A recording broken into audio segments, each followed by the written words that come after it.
Hi, everyone. With the excitement of Governor Walz's decision to open the state up some more, I thought this was a good time for an update.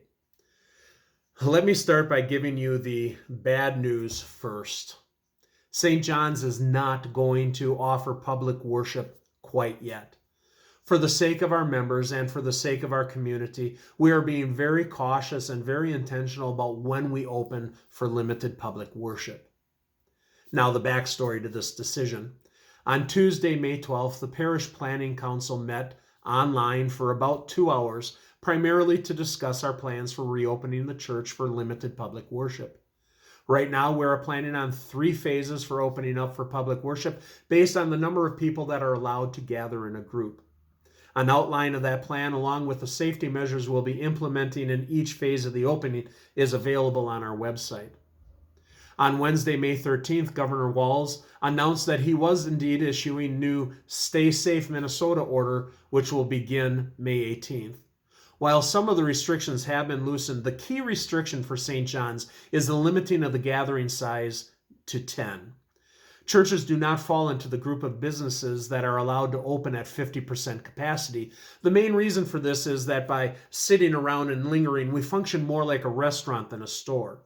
But with that same reasoning, we are anticipating that we'll be able to implement phase 2 of our public worship in early June.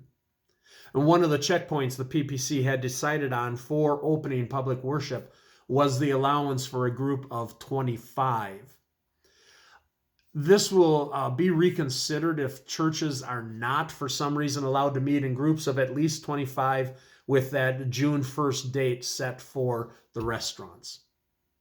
With all that said, people are free to gather in groups up to 10. So if you would like to expand some of your Sunday morning fellowship, you could invite a few people to your house and worship together.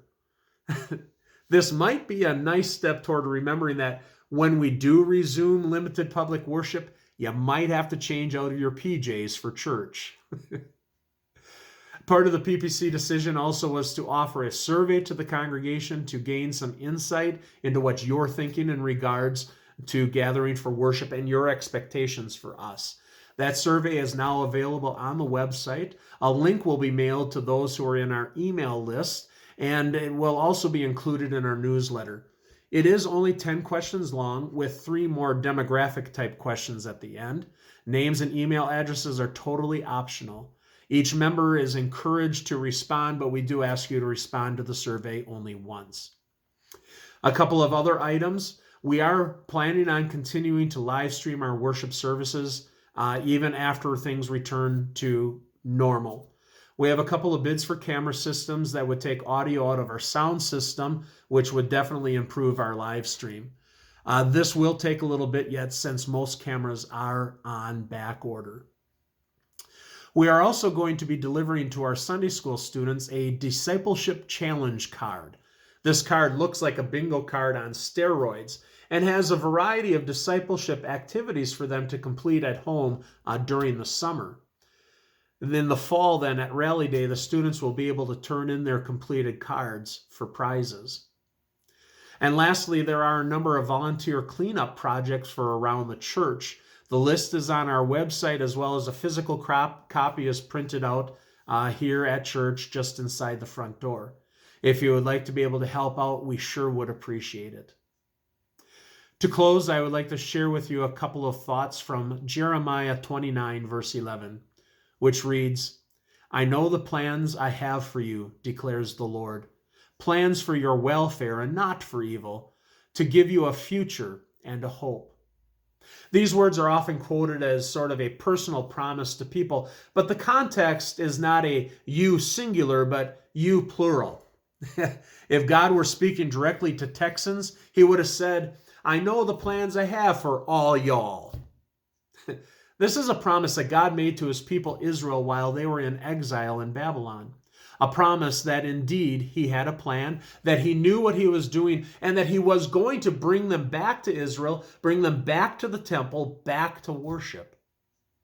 While we certainly have not been in exile like Israel was, We have been away from the house of the Lord, and we do look forward to that time when we'll gather together again as God's people to receive from Him His gifts and to return to Him our worship and praise. Until that time, we continue to trust that God is in charge, that He has a plan, and that His plan is for the good of His church. And the really good news is that no pandemic, no trouble, no persecution, nakedness, danger, peril, or sword, as Paul says in Romans 8, can take away our future and our hope. Because our future and our hope was signed, sealed, and delivered in Jesus' death and in His resurrection. So until we can gather again, we continue praying God's blessings on you. We invite you to get a hold of us if you have any questions. Check out our website for any future updates. And in all things, God's blessings to you.